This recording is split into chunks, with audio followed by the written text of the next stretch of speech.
orange juice ready to pour. It's breakfast time in the country, so come on up to her door. Down the gravel road, she's here to lighten your load in a way that only she can. Down at the family farm, straight up to that barn and line right up with her clan. Here at the Rudy's friend, some annual pancake breakfast. Rudy's friend, some annual pancake breakfast. The band's playing Jimmy Buffett. They're set up in the barn over there, and everybody's singing Margaritaville as they wave the plastic forks in the air. She works the buffet line, serving up those good pancakes. She flirts with all the old men, and with boys a third of her age. People sit on the ground, they pass cold ones around, they laugh and they celebrate. And while they meet and greet, the dogs sneak up and eat the sausage right off of their plate.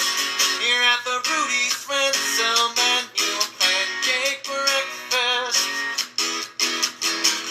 Rudy's friend, some annual pancake breakfast. Accommodations are crude, the only bathroom is an outhouse. She's painted periwinkle, people don't mind having a good old time. Things started to sprinkle. People scatter in the downpour. She's dancing in the rain. So when life is just so damn good, there isn't any cause to complain.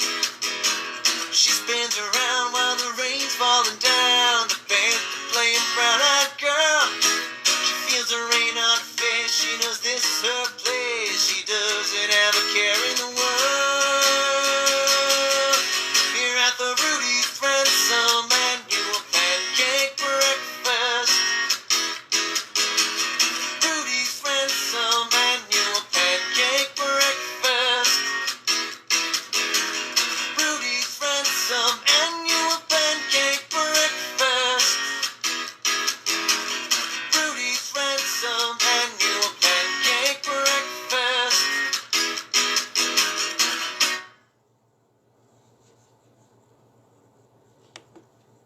So good morning.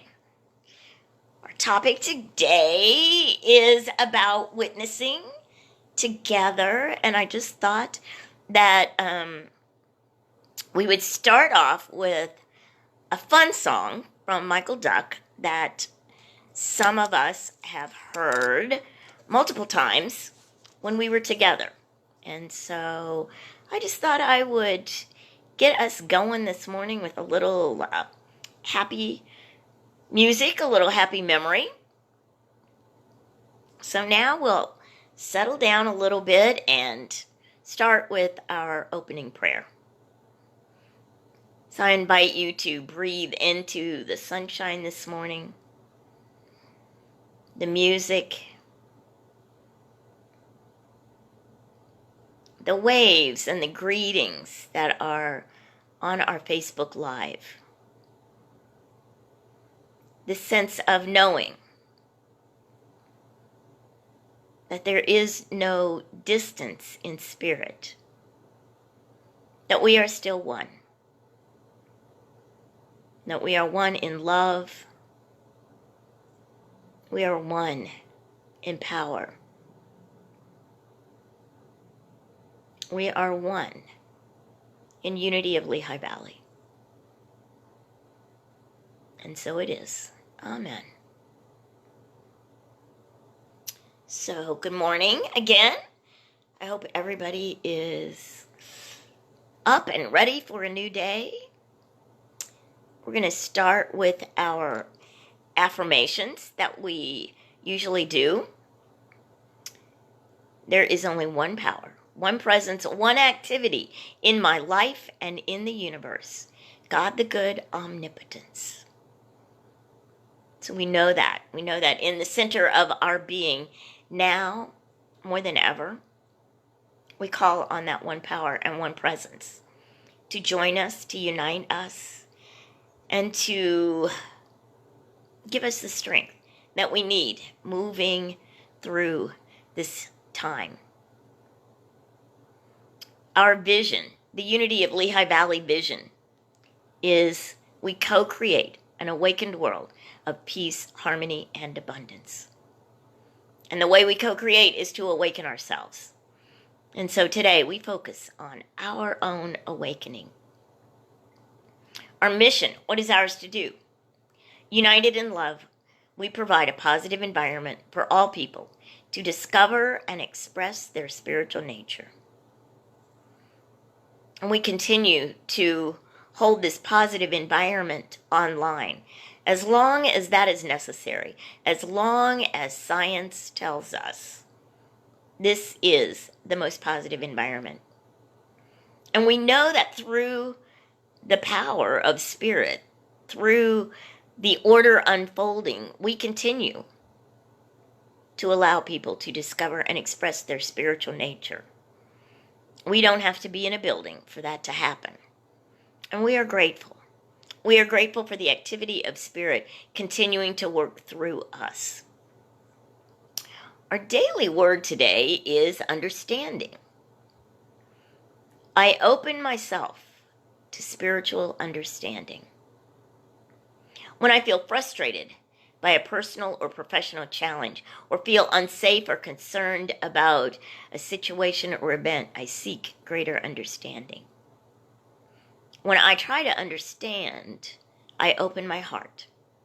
Maybe I just need to gather more information or request the advice of someone I trust. If I am in conflict with someone, I practice understanding by listening with a curious mind and a loving heart. I grow in spiritual understanding when I discern and heed my inner guidance. Beyond conscious thought, spiritual truth begins to illuminate my consciousness. As I release all that stands in the way of understanding and stand firm in the love that calls it forth, I am guided by my growing spiritual understanding.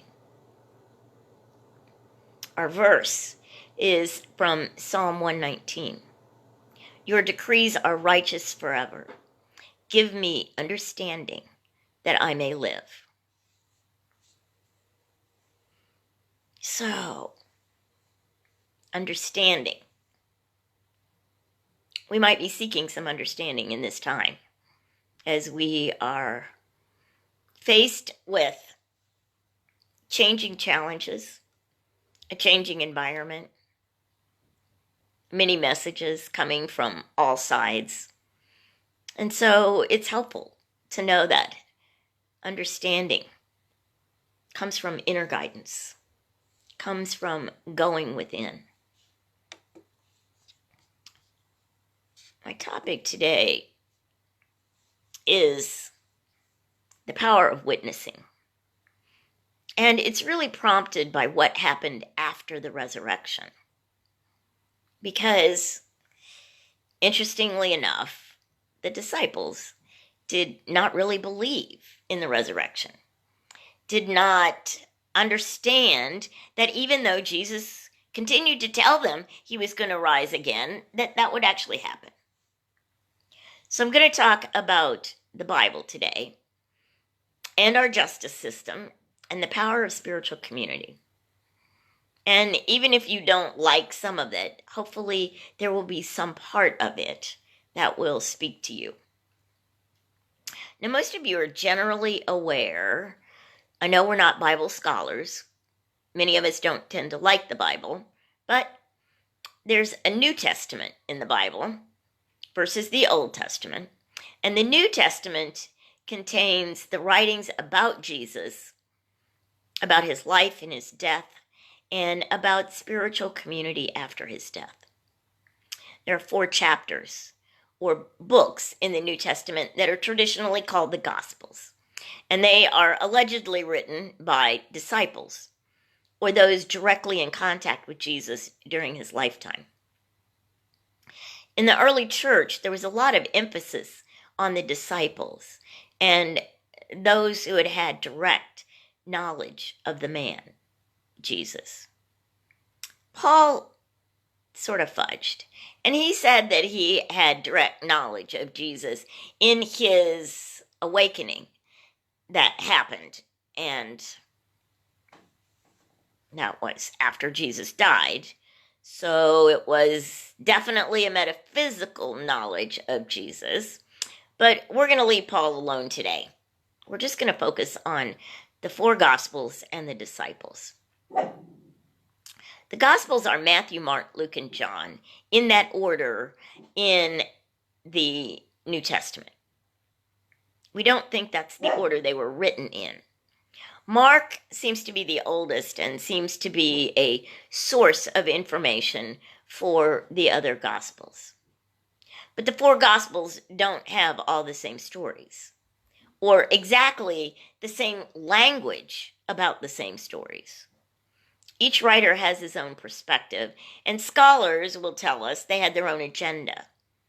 They had their own objective, what they were trying to accomplish in writing a gospel version of what had happened. Not all the Gospels have an account of Jesus' birth, and they all have different accounts of his death. Mark, the oldest, actually has a couple different ending versions, which is interesting. I don't know if he couldn't make up his mind about how he wanted it to end.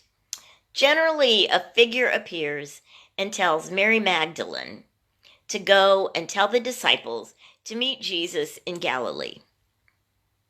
It either ends right there, or Jesus finally meets the disciples and chides them about not believing Mary. And Matthew has Jesus appear to 2 Marys. Mark just has 1 Mary, Mary Magdalene. Matthew has 2 Marys, but it's the women who go to the disciples. In Matthew, it's the 2 Marys that Jesus directs to meet him in Galilee. Now, when he meets with the disciples, it says they worshiped, but some doubted. And Jesus assures the disciples he will be with them always. So Luke has an ending version that appeared in our daily word for Easter.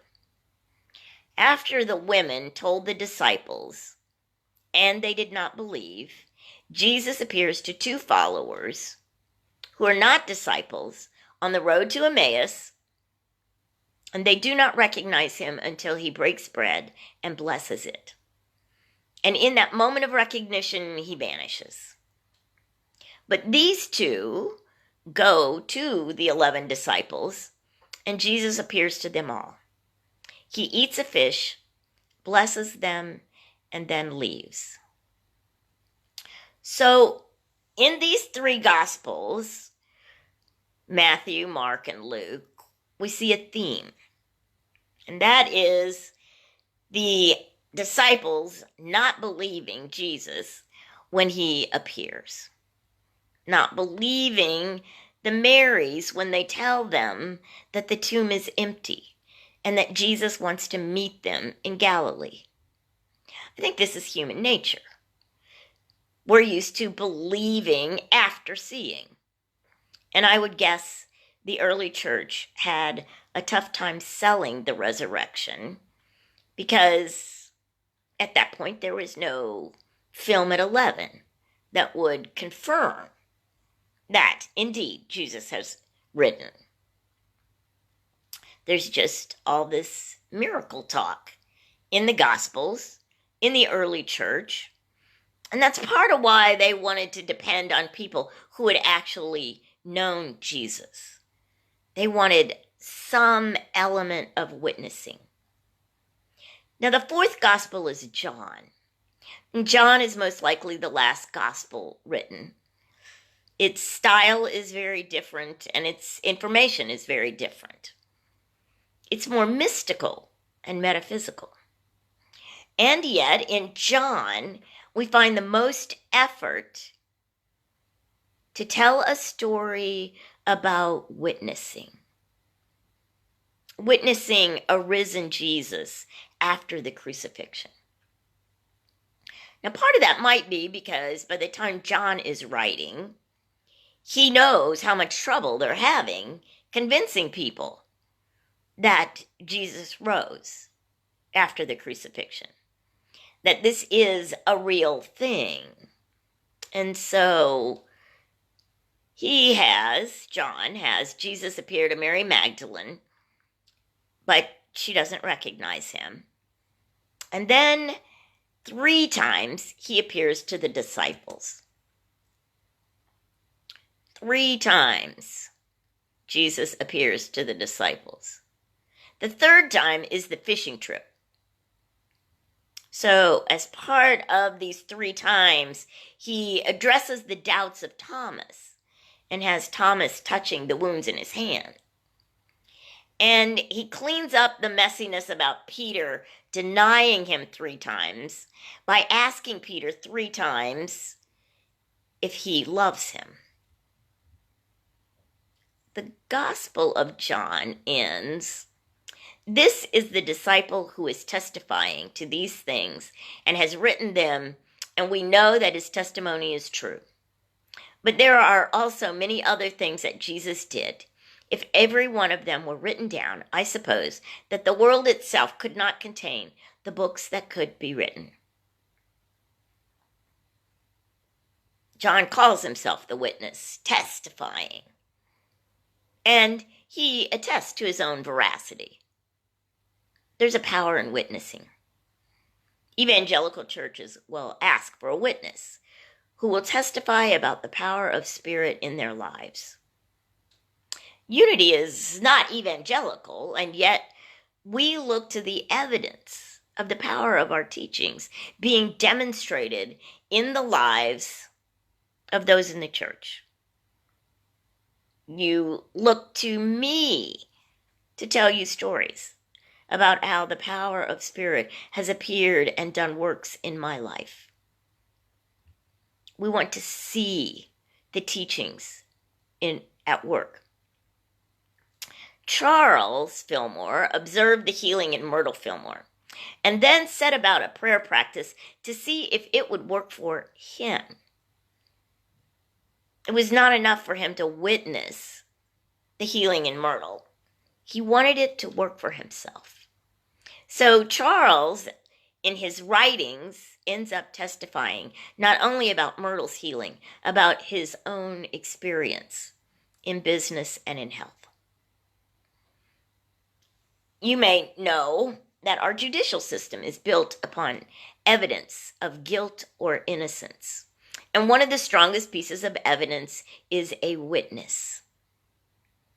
This is true even though science has proven how unreliable our ability is to give consistent testimony about what we have seen. Our judicial system still looks to the witnesses to provide evidence which the jury or judge considers in making ultimate decisions. It seems that all of the outer world looks for a witness, for a story. This is the literal meaning of witnessing in the New Testament. This is the function of witnessing in the judicial system. Can we get our story straight? Do we have a story that we can believe? But there's more to life than the material world. There's more to life than the stories we tell about our experiences. Shared experiences form strong emotional bonds. Reunions are about coming together to remember those shared experiences and renew the friendships that gave us strength through those experiences. Family reunions, school reunions, war reunions.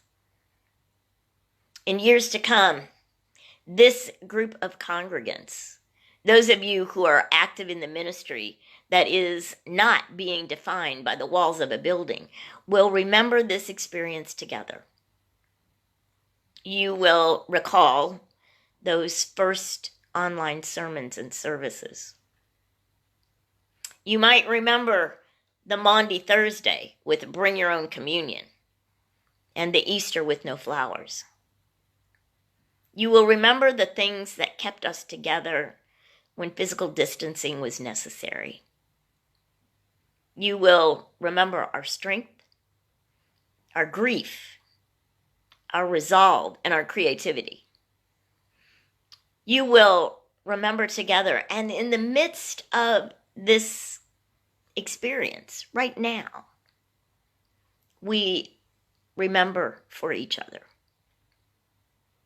There's a humor meme out there about groups of friends, and it basically says that in any group of friends, it is essential that everyone is not crazy on the same day. We need one of us to be able to remember the truth of our being, that we are not just human beings, but we are spiritual beings having a human experience. We know that spiritual community is living that Michael Gott song that we sing, When I Forget. When I forget, will you remember for me? Help me see what you see when I forget. What we're seeing is the Christ of our being, the divine spark that is within us, always. Even when we forget it, even when we can't see it. And so we engage in this process of being the believing hearts for one another in the midst of this apartness. We cling to the ways that we know we are together in prayer, in these spiritual experiences online, in the ways that we reach out to one another, in emails, in phone calls, in cards, in notes. We lift each other up. We remind each other of the beauty and the faith and the courage that lives and breathes each one of us. Community draws us together, even as distance between us has expanded in this time of pandemic.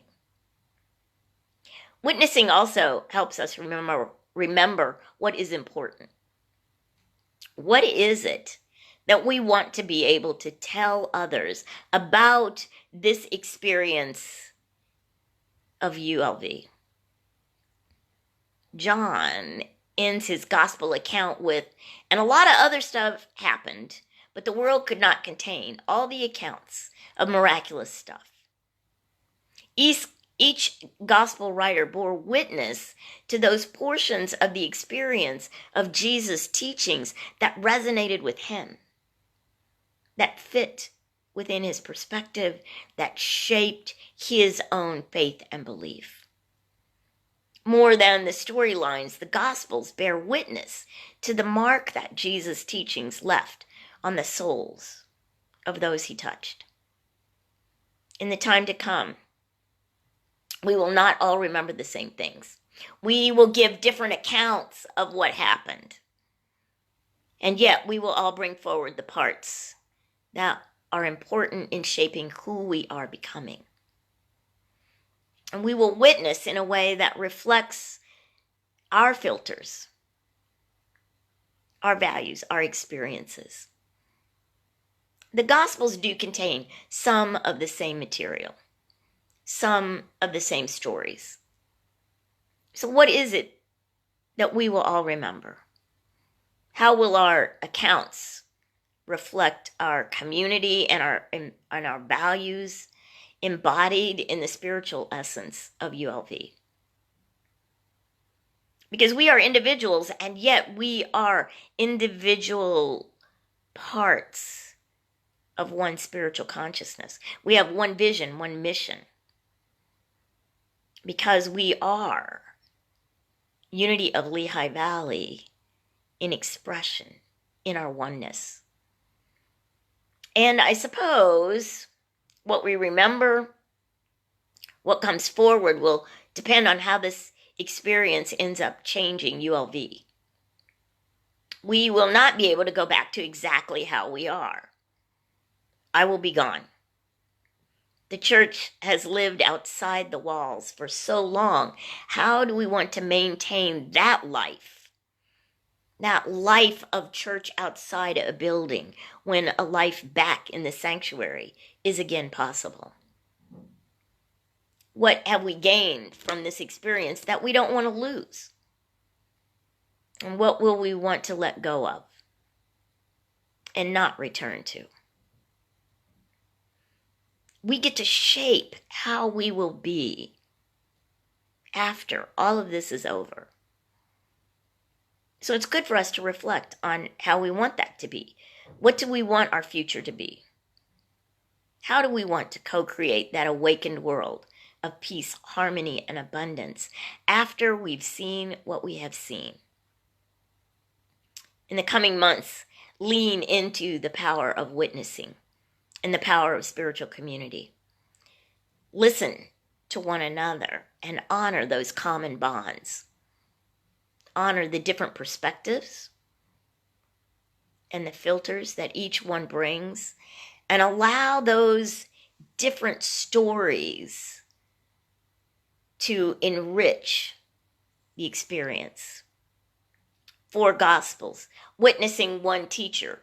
Don't tell a single story, but together they testify with one voice to a power revealed through that teacher.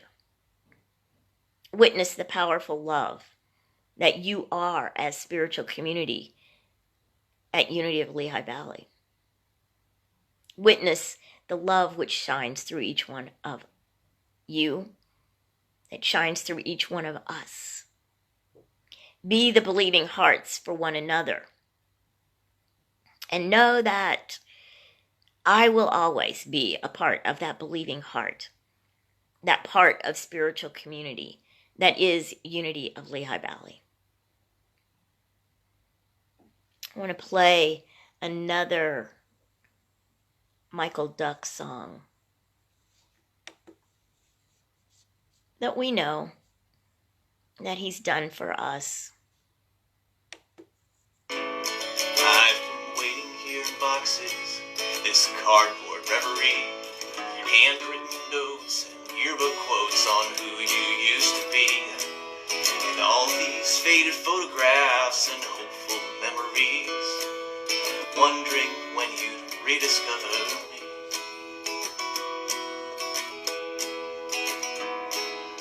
I know I seem naive now, I could never understand your world of mortgage payments, divorce papers, broken plans. But I hope you won't dismiss me, my heart can help you stand. There's so much power in this outstretched hand. We are stronger together. Put your faith in your heart. Can't go wrong choosing kindness, 'cause we're stronger here together than apart. If you know the words, sing along. Stronger here together than apart.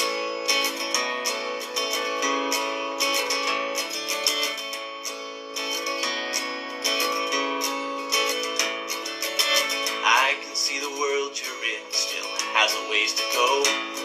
Politicians rage at children, neighbors at each other's throats, and all these huddled masses are the ones who tell them no.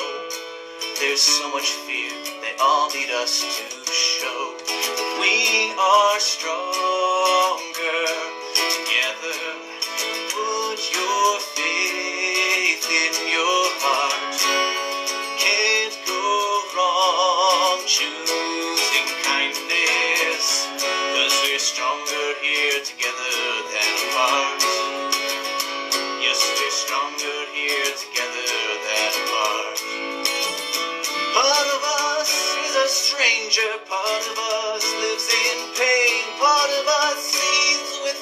stronger. Part of us is still enslaved. Part of us is addicted. Part of us has lost the way. Can we find the strength to see those parts and say, we are stronger together? Put your faith in your heart. Can't go wrong choosing kindness, 'cause we're stronger here together than apart.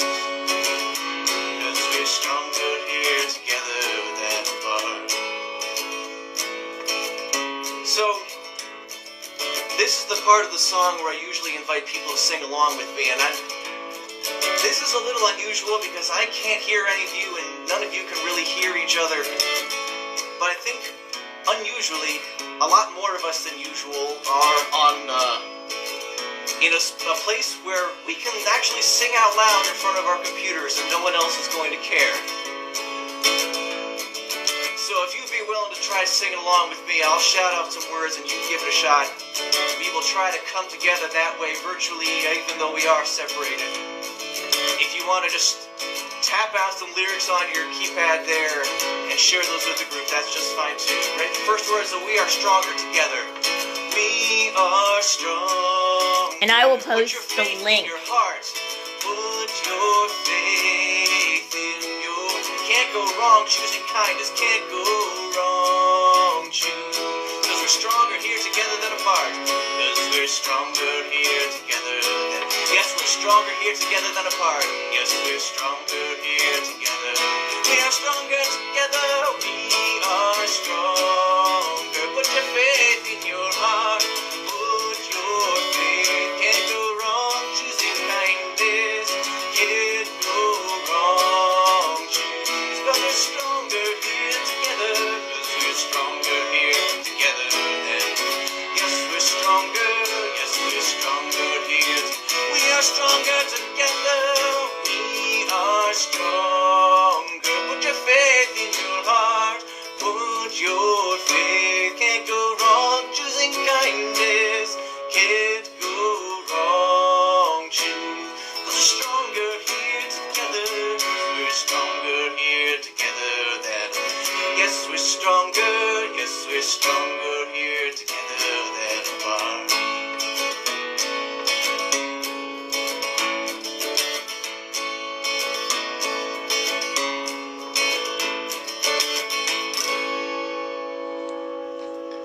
Thank you all very much. The song is Stronger Together. It's one of mine that I wrote a little while. So thank you, Michael Duck, for providing music for us today. And I will post his a link to his YouTube version of that song.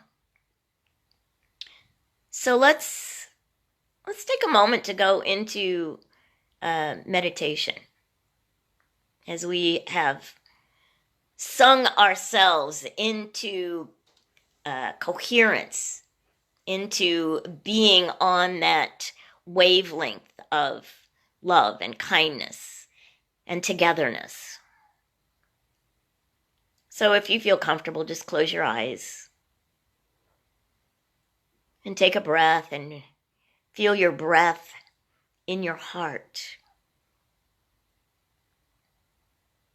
Feel the love of being together. Together with whoever is meaningful to you. Together with people maybe in the room with you, maybe not. We feel the power of love, the power of kindness.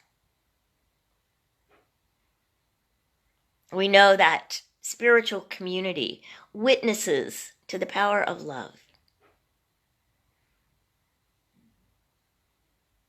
We are in community in a new way. There are people connected to us today who will never be in our sanctuary. And we love them. We are one with them.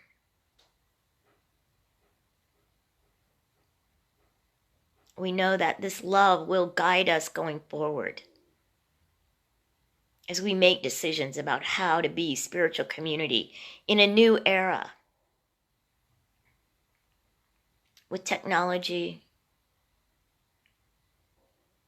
and with the community of being able once more to touch a hand, see a face. We find our strength within. We find our strength in our common bonds with the divine. We are one with spirit, one with love, one with God, whatever name we give it. We are one.